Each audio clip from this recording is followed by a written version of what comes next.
group that's involved. The group, if anybody is interested in the program or just looking at it, Apitherapy.com has information on his program. And we have people from all over the world involved in his program and that meet with WhatsApp that are researchers, doctors, acupuncturists, beekeepers naturally, and they share what they learn and what they discover and what their research is showing them.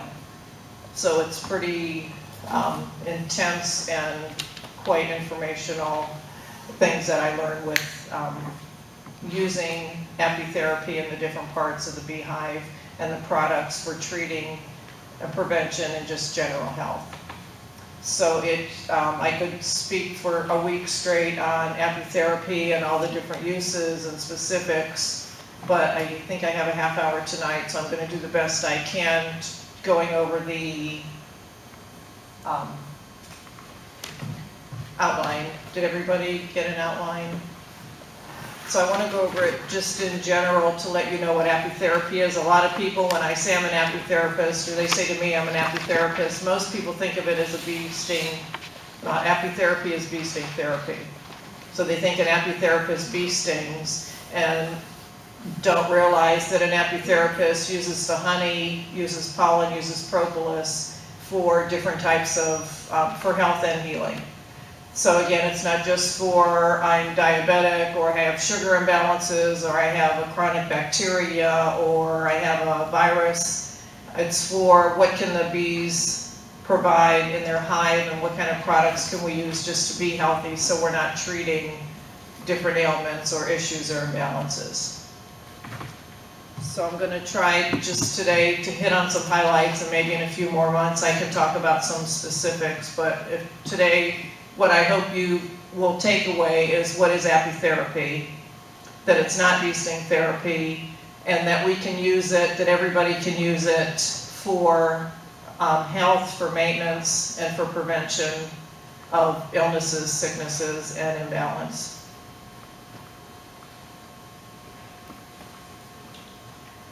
And bee sting therapy, just to touch on that, I'm going to talk a little bit about how we use the different products, honey, propolis. Let me get this in my head and then I can put it down. So bee sting therapy, there are people that want to use or talk about using bee sting therapy for anything. And there are people that only learn and do bee sting therapy. So if you came to me and you have arthritis and I only do bee sting therapy, I would do that. If you came and said, well, I have chronic herpes, I said, okay, I can do bee sting therapy. And you said, I have inflammation in my elbow, I would say, okay, I can do bee sting therapy. So there are some people that just do bee sting therapy. The usage of the bee products that I have experience with tells me that there are better things to use in most situations. So if you come to me with diabetes, and I'm a bee sting therapist, I'm not going to bee sting you. Personally, I won't, somebody else might.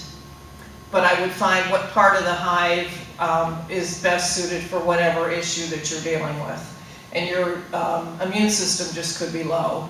So there are many different products that could be used. So what else do you have going on? What's your age? What's your tolerance to the bee products? Are you a small frame or a big frame? Because everybody is so unique. So what would be the best thing for them for particular issues? In general, there are a lot of things that everybody can do. So how can we use honey just for maintenance for our body? Honey, and I'm talking pure quality honey that doesn't have chemicals and sugars. And a lot of commercial beekeepers used to feed their bees sugar certain times a year, and then they started feeding sugar all the times of the year. And I know commercial beekeepers now that are feeding their bees high fructose corn syrup all year just to get them pumping the honey out. So if I'm using honey for aromatherapy or for apitherapy and for medicinal purposes, I want to make sure that I get real good quality honey. So you talked last month and I kept saying, I want to get some of your honey. Because you brought you some if I know the thought. Pardon? I could have brought you some if I'd have thought of it. All right, next time, whenever you want to bring me honey, I'll buy it from you.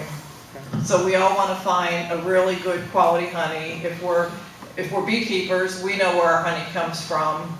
we know what we're feeding it. We also know the environment. So I've had people along 136 that have said to me, if you have bees and you want to put bees here, I own this property and this property, and 2 months later I'm driving up 136 and they're spraying the trees with bucket trucks of God only knows what. So in those areas, I would not want to put my bees because they're going to get that even if I cover my bees. If I move them away a little bit, put them back, that's in the air. So that again is another honey that I wouldn't want to have. And so any honey is good for our health, it's good for our immune system. And I think everything is about our immune system. If we're sick, if we're not sick, if we're worried about getting sick, if we want to know what can we do with COVID or whatever's going around, honey is going to build our immune system up. So honey in general is good for everybody, for our immune systems, just for our general health.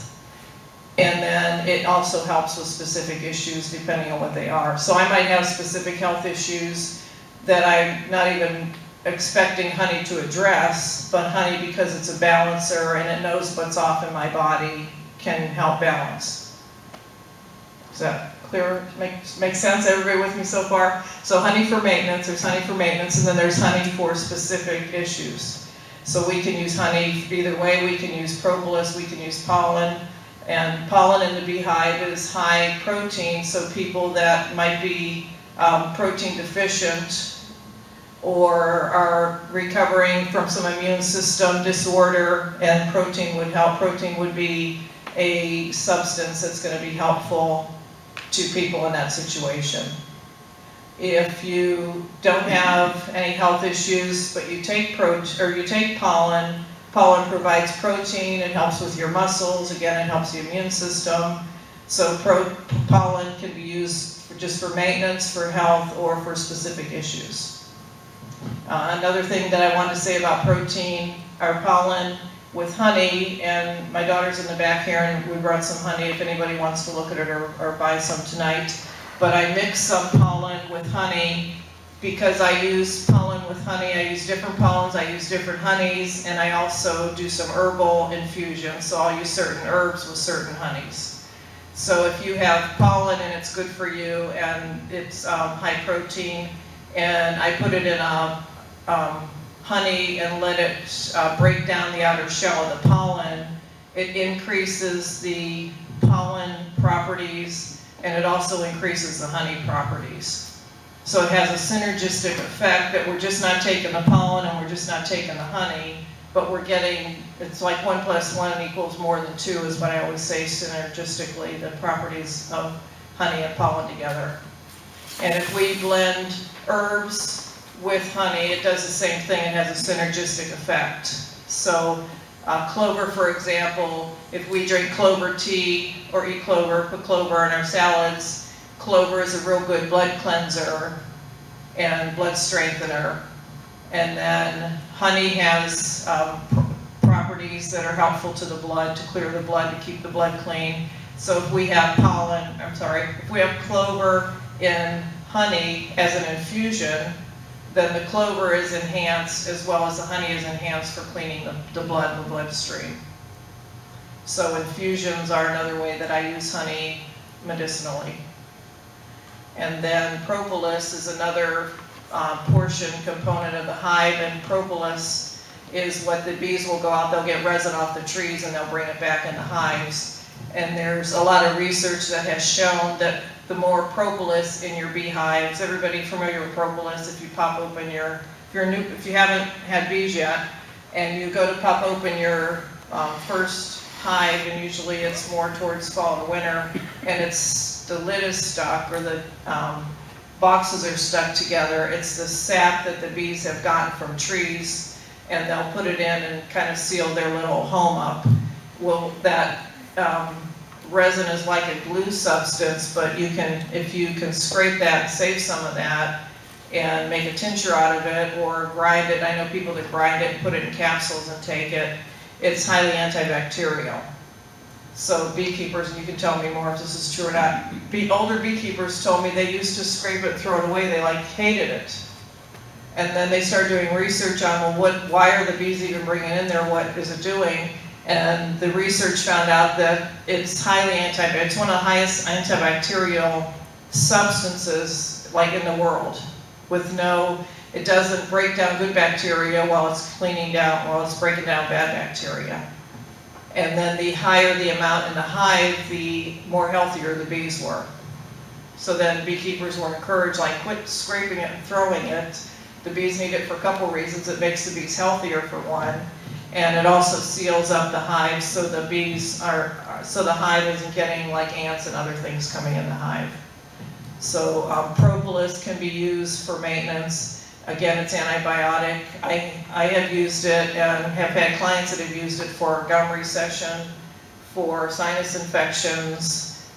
If I get stung, I'll keep Propolis around and I'll put it on my stings. I cut my finger on a metal can last week and it was pretty deep and kind of scary, and I just kept putting Propolis on it and it sealed it up.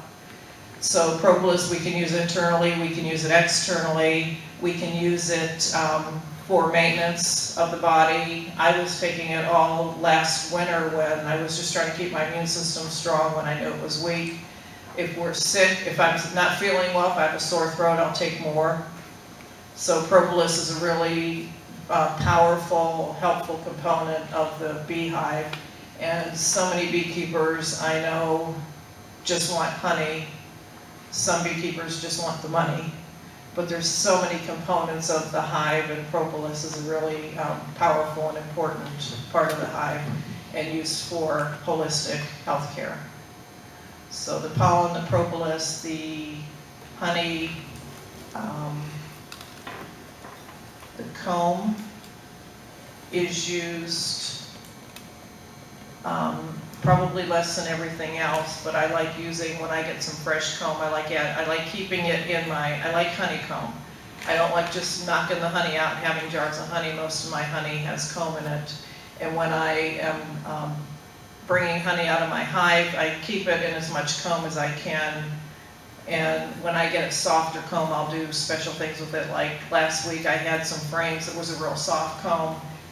And I just happened to be listening, this is freaky coincidental, I was watching an Apitherapy program conference on my computer while I was extracting some frames, and the woman was talking about taking fresh honey, and I think she said with comb, and I happen to have some fresh honey with comb, and she said she mixes ground up rose hips, because rose hips is extremely high in vitamin C. I think it's one of the highest in vitamins, highest of anything in vitamin C. And then she said the high natural vitamin C helps the body with the uptake of collagen. And right now collagen is a big thing with aging and with our skin and internally and externally. So I happen to have some rose hips, so I ground them up, and I happen to have this fresh, soft honeycomb.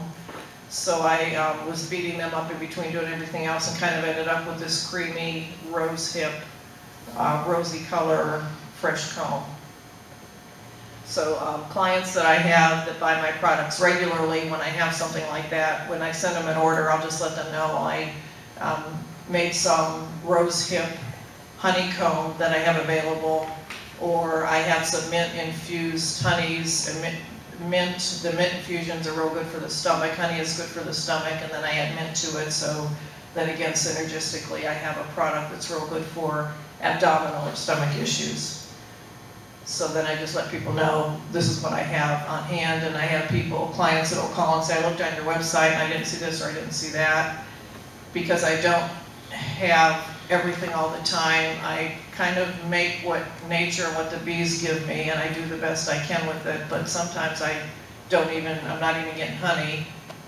Right now I'm doing a lot of, I just moved here a few years ago and I'm putting herbs in, so my mints are just going crazy, so I'm able to make a lot of mint infusions. But to do any infusions, when I teach infusion classes, I say it's an art and it's a science. The science is the synergistic effects of mixing herbs with honey, but the art is if I take certain mints or certain herbs and they are not real dry. I try to use fresh plants, and then I use honeys that have a high water level or a high viscosity. Then the honey can tend to be watery enough that it will ferment. So in general, we don't want fermented honey. So the art of the infusion is what honeys am I using and what plants am I using and how is that going to turn out. If I have a darker honey, excuse me, I had some dark honey that was, I think it was blueberry, it had some bite to it, so it was a real distinct flavor. If I would have put any kind of herb in there, the flavor of the herb wouldn't have come out, and the flavor of the honey itself wouldn't have been enhanced. So when I do infusions, I want to make sure that I know what kind of honey I have. If I use clover honey with infusions, the clover honey in general is thicker, heavier, and the flavor is lighter. So the clover honey seems to pick up a lot of the flavors of herbal honeys when I do herbal honeys. So the honeys I use for health, for maintenance every day. I'm eating, I'm recommending it to people. And then if anybody, I had a lady call me this morning. What did she say? Let me think. Oh, she has a little 4-year-old. She says he keeps pulling his ear. Something's wrong. He has an ear infection. And she doesn't have health insurance and she doesn't want to take him to the doctor. And I said, you can, and I'm an aromatherapist too, so I said, I said what I would do. I can't tell people what to do. I'm not giving any medical advice. I said what I would do, what I do with my children when they have fevers, is I would put peppermint oil and castor oil on my hand, and I would put them on their feet, and I would massage their feet, and it seemed to pull the fever out and break their fever. And what peppermint oil also does is it breaks down bacteria and virus, it breaks down mold, fungus, and inside the ear we can get mold and fungus infections, we can get bacterial infections, we can get viral infections. So I said then you could take a little bit of the honey, or take a little bit of honey, take a little bit of peppermint oil, take a little bit of, I think she had Propolis from another issue that one of her other kids had, and I said just mix it together so the peppermint isn't too strong, and rub it on his ear and the bottom of his ear, and let me know tomorrow what happens and see. And I didn't hear from her today, so I'm going to assume that he's probably better. Because You last... didn't tell her to stick a bee in his ear? No. No, if you want to talk about bee sting therapy, I've done bee sting therapy, and I've had times when it's worked and other times when people have like begged me to do it, and I'm like, as an apitherapist, I feel that that's not the best thing, but if you want to pay me $60 an hour, I'll sting you with bees. The biggest things I've found that bee sting therapy works for is whenever I've done it with arthritis or neuropathy in joints, people tell me they can start moving and their pain goes away. So if somebody has any kind of arthritis or neuropathy, I've had people that they can't feel their toes, and I've done a couple of bee sting therapies on them and they can start feeling and moving their toes again. So what I believe the bee sting therapy does in that case is it stimulates the nervous system and gets the nervous system moving. So if I have opposite of that, if I have a immune system disorder and my nervous system is like so taxed and so drained and it's keeping my immune system suppressed, and I would administer bee sting therapy to a low immune system, my personal opinion is that it would tax the nervous system too much and it would be counterproductive. So when people want bee sting therapy, I'm always tell me what's going on, tell me what you want to accomplish, tell me what you think this is going to do, and then I tell them if I think it'll be helpful or not, and let them decide if they want bee sting therapy. And then I've also treated people with Lyme disease, and that's a big thing. It's probably the most popular beside rheumatoid arthritis that bee sting therapy has helped people with Lyme.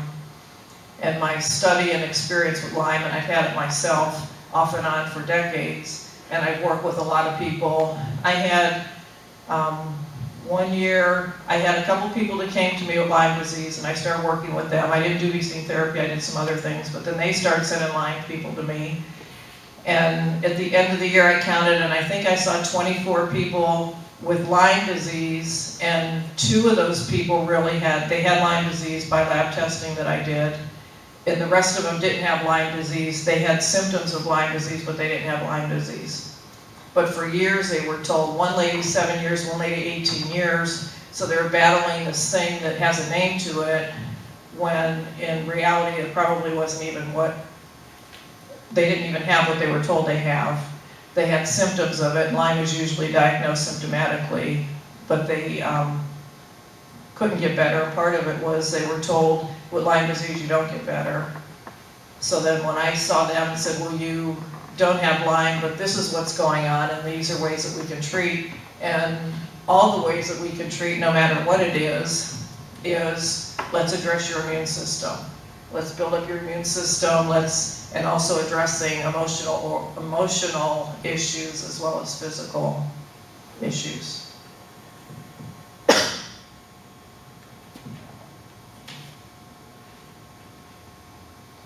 And then I want to talk just a little bit about royal jelly. And royal jelly, if you're not familiar, it's the jelly that's in the queen cells that's used to raise queens. I've had a lot of people that have told me that they're buying royal jelly for face cream, that they're buying capsules, that they're buying it dry. And as a beekeeper, knowing how royal jelly is raised and used, I can't believe that the tankfuls of royal jelly that people tell me they use is even on the planet. You know what I mean? So there are some places that raise cells for the royal jelly, and the royal jelly, I've seen royal jelly in the hives, and after a few days it starts turning colors, or it starts drying up a little bit. So it has to change its constitution and what it's doing and what it's for. So when anybody tells me they want royal jelly, or they've used royal jelly, or what I think of royal jelly, it's something that I kind of steer people away from, because I don't believe that the royal jelly anybody can get, unless they go out right now in their beehive and get it, is going to be true royal jelly to help in the ways that people think it can. And I had a lady, she bought a bottle came in from Canada, through Canada from China, and it was like $69 for this big jar. I'm like, okay, let's think about that. You know where it comes from, you know how much is in the queen cell, you know the trip that it made. Like, do you really think this is going to be beneficial and this is real? About 90% glycerin. Probably. Do you know that? No, I can't. When I saw this on the list, I thought royal jelly. There's not a whole lot of that available, is there? No, there's not. It was curious that I was wondering if there was really a practical They feed application. your queen. What's that? That's what they feed your queen. Yeah, but you got one queen. Yeah. You don't eat so much. You're probably hitting on, it probably is a lot of propylene glycol is the same type of, did you ever see propylene, straight propylene glycol? It's what they, like antifreeze. It's thick, it's shiny, and it's kind of the same consistency as royal jelly. And I had some face cream somebody gave me one day, and I put it on, and I'm like, I've never felt anything like this. This feels real good. I'm not one for using too much on my skin. And I was amazed by it, and I was reading the container, and it was propylene glycol. And I'm like, wait a minute, I think that's a carcinogenic. So I looked it up, and it is. But at the same time, I'm going, wow, that felt good on my skin.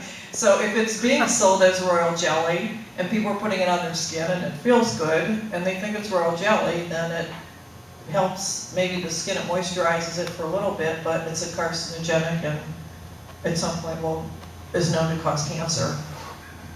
So that was my little blurb on royal jelly there. So in a nutshell, in a quick 20-minute or whatever, I covered bee products for health and maintenance. Does anybody have any questions? Did I skip anything or jump over? Tiffany? The bee bread, can you talk about the bee bread? Thank you. Bee bread is a substance in the hive that the bees will pack that will have different nectars and pollens. And I should have put a picture on here, but I didn't. It's something that I don't always find in the hives, but to me, it's like the powerhouse of the hive. It will have nectar, pollen, some wax, some propolis, and honey mixed in it. It's full of enzymes, digestive aids, minerals, vitamins, nutrients. It's like this, like if I could have anything in a hive, it wouldn't be honey, it would be bee bread. So when I feel real fortunate when I get some out of my hive and I jar it up and I pour honey over it to preserve it, and I keep it in the refrigerator, and the cooler I can keep it and covered with honey, the longer the nutrients are preserved in the honey. So to me, it's like a daily supplement of powerhouse nutritional food.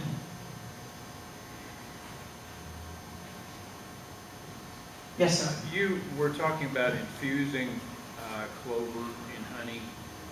Does that instill different properties than clover honey, which is, taken from the blossoms? Is that a different? Yeah, and I can give you a real good answer to that, real good question.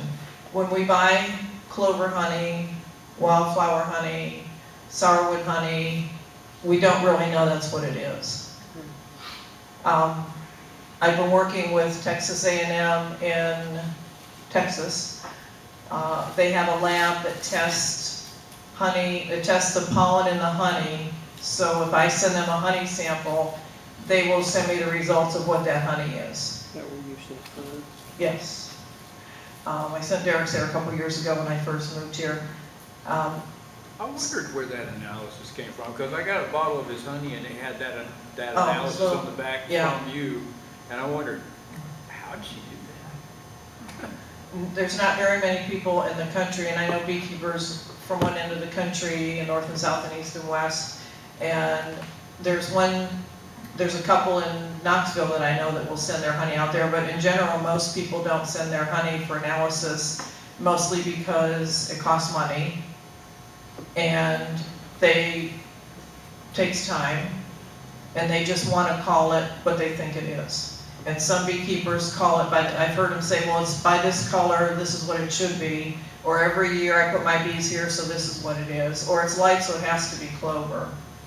So me with doing what I want to do medicinally with honey, way back when, I've been beekeeping 14, 15 years now, and doing the blends that I do, I needed to know what kind of honey this is. So I started sending my honey samples in and finding out, and they were usually nothing that I thought they were when I would buy. This is a typical example, this is an extreme. I bought a 5-gallon bucket of honey from a guy in Utah.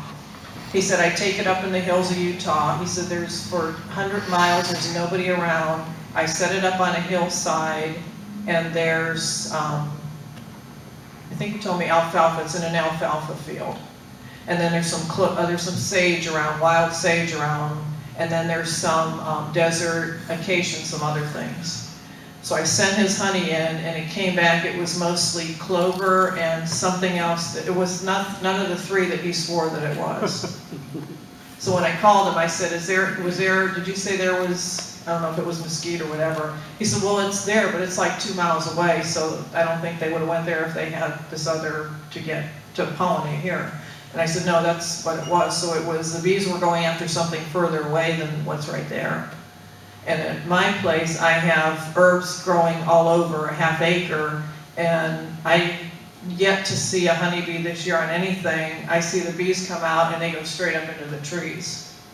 And when I had Derek's honey a couple years ago, and we tasted it, and we're like, oh my God. It was creamy, and we're like, it has to be a nut. It has to be black walnut or chestnut or something. And it was dark, which would indicate a nut. So I sent that to the lab, and it came back as poplar. Yeah, tulip poplar. Tulip poplar. Poplar and locust is dark honey. Tupelo. Likes dark honey. I like the locust dark honey myself. Tupelo, which is Tupelo. It's Tupelo have another plant or something similar? And I said, no, it's Tupelo. And they said they're seeing it more coming up north into this area because it seems to be following some waterways. So they said 10 years ago they wouldn't have seen Tupelo in this area, but now they're seeing Tupelo. Did it have Tupelo locusts? poplar, It also, Tupelo poplar. it also tests the same as, Tupelo tests the same as black gum, which is in this area. Okay. And then, They're blackberry, I think. blackberry and, maple. Can't remember some of the others. It wasn't what we thought it Had was. it tested before, it had, bitterweed in it. They said they knew, the bees knew how to blend it just right, because if they'd put too much in it, it would have been. Over the top. And I had some tested from the lavender farm up in Rising Fawn, New Salem, and it came back sumac, blackberry, and something else, and no lavender. So we can put our bees wherever we want to put them, and we can call our honey whatever we want it. So to answer the question, is clover in the honey? We don't really know if there's clover in the honey unless somebody had the honey tested to know that there was clover in there. So the clover infusion is more direct. Yeah, if it's, yeah, then you know what it is if you don't have it tested. Yes, sir. How much do those tests cost? I think they're $100 now. Dominant things in it. And they take a few weeks because they're doing it as part of one of their courses. So their interns are doing it to learn, and I don't know why they are not face recognizing, like face recognizing the pollens, they're doing it all by hand. They strain the pollens out, and it takes them a process of hours, and then they dry them, and then they're matching them manually. Bees travel, they say, up to 20 miles to collect honey and pollen. Even if they pass over something else too. Yeah, people think they go that far looking for it, but no, they know what they want. I saw bees on my blueberries this spring, and I was thinking 2 miles away, I was hoping they were Joe and Tammy's, because they live 2 miles as the crow flies, and I thought, maybe they're getting some blueberry honey. Texas A&M was always, with every result that I get back, there's a note encouraging me, please tell people to name and call their honey from where they're getting it from, because you know where you're getting it from. So we call Derek's honey Rising Fawn honey, and my honey New Salem honey, and the lavender farm honey, and then I get it from a lady up on the bluff, and we call her East Bluff honey, I think. So we're calling it from where it's coming from, not from what we're going to guess it is. So if you're naming your honey, try to name it that. A lot of people will call theirs wildflower honey, meaning it could be anything. But if you could find, so ideally as an apitherapist, if I'm treating a blood issue and I know that I have good clover honey and I can put some clover in it and some other like milk thistle or something, that would be like ideally for apitherapist recommendation for that. But it's so hard with honeys unless you know what they are. And sometimes there's beekeepers in Europe that are real particular with their honeys and exact, and they only have bees in certain areas that are only, like there are lavender fields in France that run for hundreds of miles. So the bees there get lavender honey, and they have them tested so they know what it is. So every so often I'll buy a batch of like 10 different honeys I bought linden honey from there a couple years ago because I read if you take the linden honey and you put some dried citrus peels or citrus seeds in the linden honey, it really increases the vitamin C in the citrus. So it's real healthy during the winter months to take this linden and vitamin C. So I've gone to Europe and other places, and I went to Malta and Greece to bring back thyme honey when I wanted thyme honey to have one of the highest antibacterial honeys, plain honey, and then if I enhance it with herbs, then I know I have a really good honey. Any other questions? So what's the recommended dosage, you'd say, of honey? Just pure honey that one might take daily? Just I would for- say, how active are you? So the answer to everything is it depends. Yeah. How active are you? Male or female? Do you have any health issues? Are you looking for more energy? Always. Yeah, I think everybody is, and it's gonna help. So, do you have diabetes? That's another thing. Say immune system treatment. Um, Auto kind of thing. Probably up to 2 tablespoons you could take, and if you're doing it for that purpose, I would say if you put some pollen in it and keep pollen in it, you're really enhancing it. And then I would also say the pollen in the honey during the winter months, like fall to spring, it'd be more important to do honey and pollen 1 to 2 tablespoons a month to keep the immune system strong. And then if you're around people that are sick, or you're not feeling well, or you have a sore throat, then you can up that. And then in the summer, the sun provides us natural vitamin D and nutrients, and we're out more. So in the summer, I change my intakes and my habits and my supplements and everything with the seasons. So 1 to 2 during the winter, and maybe 1 tablespoon or 3 teaspoons throughout the day during the summer months. Unless you're not feeling well, take one. Does pollen go bad? It can go bad. It's live. And it could, what grows in the pollen?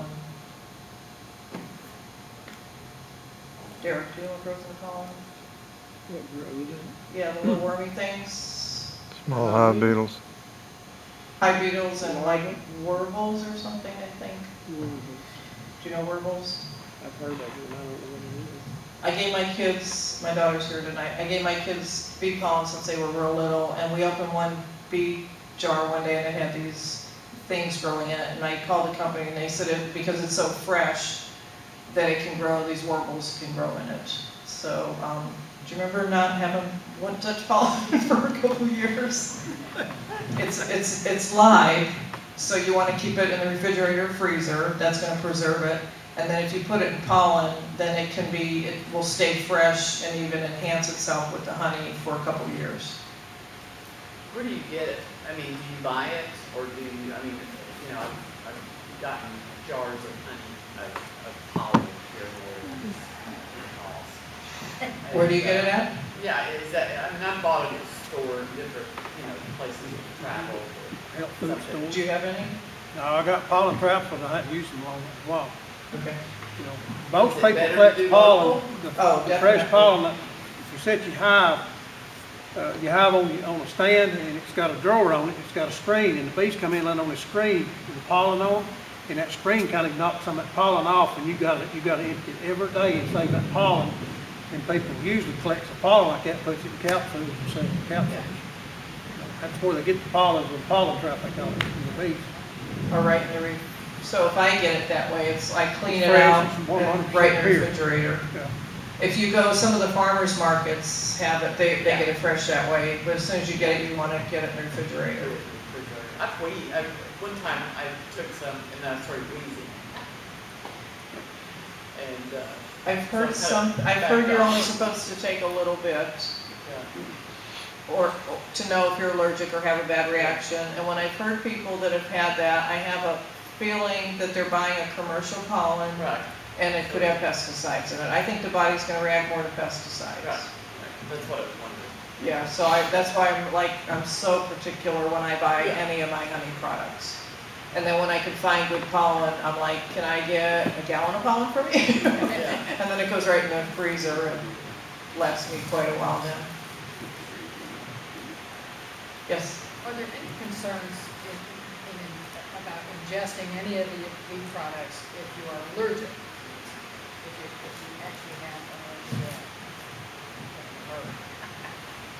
an allergy? Yeah, that's why when you start any intake of honey or pollen, propolis, anything, you just want to take a little bit to see, like a tiny bit, just to see what your reaction is. Have you done that? Have you tried that with pollen, just taking a little bit to see what happened? I did, I didn't take very much, it was more of a consistent thing, like the buildup of it that I was taking, but it was, I think it was commercial. Now, I'm allergic, but I got stung like 40 or 50 times. She's allergic to the stings, not the product. But just one, like today I got stung. By your own bee, do you know? I'm pretty sure it was, I was reading my lavender, and, boy, it chased me down. And what was your reaction? I mean, it was just barely nothing, absolutely nothing. And I've been stung in the head randomly and things like that, and not had any problems. You know, but if you hit me, 50 times, then. I was taking care of Africanized bees in Arizona and would get stung multiple times. And I had a guy that I was working with. And after a few years of this, we started realizing that the bees that were giving us the worst reaction, the people were soaking them down with wasp and hornet killer, and they wouldn't die. And then calling us to remove them, and then they were stinging us. So after like 3 years of this, we're like, wait a minute, is it the pesticides in the bees that are causing this bad reaction? We never had anaphylactic shock, and that's the true definition of an allergic reaction is anaphylactic shock. And I did. Okay. So I yeah, didn't like die. I just had to have that. we're glad you didn't die. So what do you do now? Do you keep the EpiPen handy? Okay. So like I said, I got stung today, no problem. I think it's the multiple stings for me that happen, that. And every single sting is different. When I was doing bee sting therapy, every single sting was different. And after a while, my clients could tell me if I stung them with an Africanized bee or an Italian bee, because the stings were different. You know, a younger bee don't sting you hard as bad as a worker, where you've been a worker a while, they still sting you. I mean, you hack a bee, they can sting when they come out of the cell. But they're not near as strong as the worker bee. I know that, I've been with them over years. So every single sting and every single day is different. Bees, yellow jackets is the number one thing about being so poison. If somebody runs over a snake and it's a poison snake, mashes its head with a hole and throw it out there in the yard, and them yellow jackets and bees, if they go suck that blood, that poison out of that snake, or even there, where the head's at, and then they got that in the system, like you said, the bees does, when they sting you, that's why it's so, so strong. It's what they, hate goes in them, I've also had people that have I've been working with people and they get stung and they start to panic, and I'm like, just take a deep breath, and it's like I talk them out of a panic and then their reaction to it. Or I've had little kids that'll get stung and they'll like start getting all, it's just panic, yeah, it's a mind thing. Yes, yeah. So keeping calm with a sting makes a difference on how your body's going to react to the sting. It's kind of like a fire coming out of a big fan. You mentioned sting someone's toes, and they got bee sting therapy, and where was the sting applied? Was it to the toes, or was it to a nerve leading to the, what was it you were trying to stimulate? When people have had neuropathy, it's usually in their hands or their feet. And when I do bee sting therapy, I use the stingers on the joints. So if somebody needs their hands stimulated and I have bees, I'll sting them on the joints on the outside for the hands, and then same with the feet. So I'm also, I've done I'm a trained Oriental bodywork therapist, so I know where the Chinese meridian points are on the feet, so that's where I would sting on the feet for neuropathy.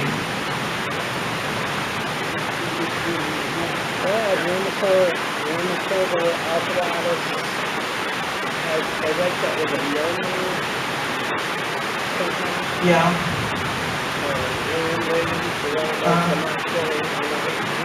The big sting therapy. So here's the number that's down to 0 after taking the therapy. Wow, okay. I was impressed. So Derek's friend had rheumatoid arthritis, and I think it's 1 to 4 is the degree that it is. Is that sound right? And then as he got bee sting therapy, his number went down, And bee sting therapy too, if you don't have something that's gonna negatively affect, it can stimulate your nervous or your immune system. So with rheumatoid arthritis being a immune suppressed issue and not being too bad, if he did a few stings and it stimulated his immune system, that would also help. There's so many things like that there's fibromyalgia, chronic fatigue, that are symptomatically diagnosed. So there's no exact test to diagnose that. So with the symptoms, they diagnose it, but they're sitting Lyme also. A lot of times they can't find Lyme in people, but they have the symptoms and they diagnose it. So it's hard with those types of things to know exactly what it is or how to treat it, but with all of them, if you work the immune system, which the bee products help the immune system, honey's providing vitamins, minerals, nutrients, digestive enzymes, whatever the body needs is in the honey products. I did a bee sting therapy short class with a lady in New Mexico, and she told me for 2 years she lived on bee products. She put it in food, she had honey, pollen, propolis, and she said, I was fine, I had energy, I never got sick, but I like eating food, so I'm back to eating food. She says, well, you should do that sometime just to have that experience. So I like eating food too, so I haven't done that yet, but I might try that sometime. So the bee products can provide what we need to live on. So it's a totally sustainable food, a good prepper's food. So I always feel better when I have excess of pollen and honeys around. Any more questions? Thank you so much for that amazingly informative program.